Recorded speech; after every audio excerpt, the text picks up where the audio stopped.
Irma Mary. So advantages. We know there's a large supply. Well, let me let you know. There's a large supply. It's water vapor coming out. Yeah. And there's low environmental impact, of course, without accidents. I love how they put that in parentheses because if there is, it is catastrophic.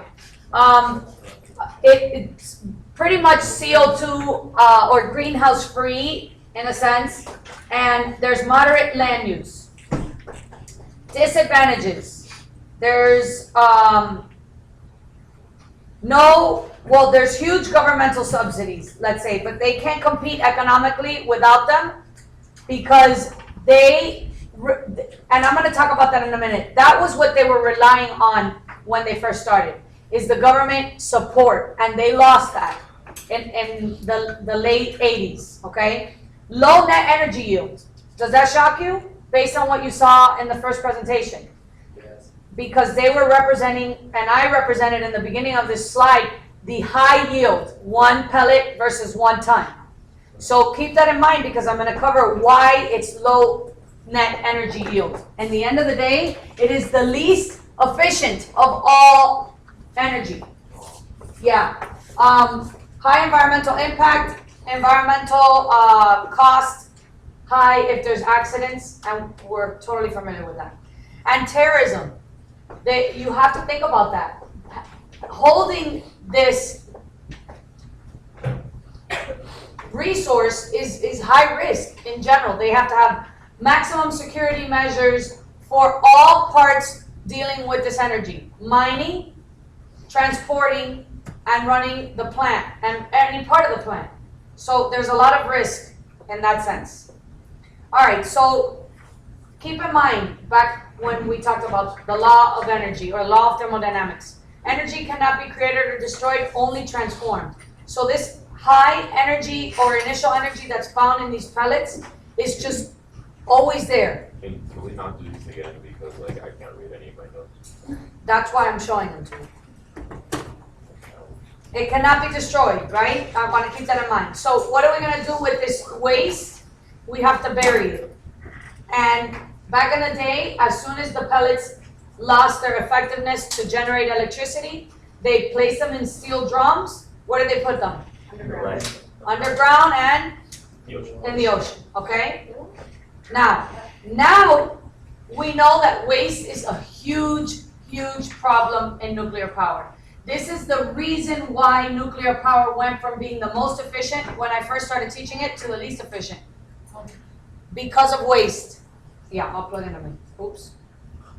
So, there's 2 types of waste. So if you're taking notes, this is how you're writing it. 2 types of waste. There's low levels, and low level waste comes from mining and some of the processing. Don't write that sentence. High level waste comes from fission. So low level waste comes from mining and some of the production or the not the production, the transformation so that it could produce electricity, making it a pellet of electricity production to undergo fission. Fission produces high levels of radioactive waste. So how do we deal with this waste?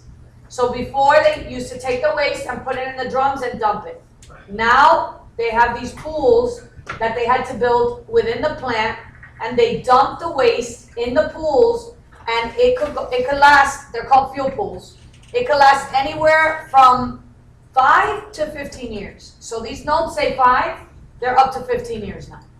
Why? Because the levels of radiation are so high, they have to keep them in there until the radiation levels drop. So they just keep them in there. They just keep them there. So now the plant has to have a self-sustaining storage pool to maintain its own waste. This is why plants stopped being built. And number one, and because the government wasn't providing funding. They are again. In the US, the funding is back up. Then they take the waste that's been in the pools and they put them in canisters, and I'm showing you a canister there. And these canisters are steel, and they put them, this is one of the biggest disposal areas that the US is considering now, which is the Yucca Mountain And you should know that name because that could be definitely a question. And again, they put them in the ocean and they put them in underground. Here's a picture of what the storage containers actually look like and a fuel pool. And you see they're pretty huge. And then you see them being placed into some kind of other container. So it goes from container to container. It's pretty, think of all the money, all the energy required to deal with the waste. So this is where the throughput comes out. How much you put in and how much you get out. And you have to take the full process into consideration. So it's not how much can this pellet produce electricity, it's how much electricity am I gonna need in order to deal with the whole process. And it's a lot.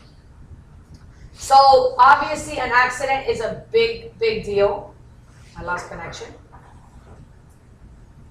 And Chernobyl is one of the biggest recorded disasters with nuclear power. The plant, and I'm gonna try to show you a video, I hope we have enough time. The plant malfunctioned and there was a nuclear reactor, I think nuclear reactor number 5 or 4, exploded and test allowed. Well, 4.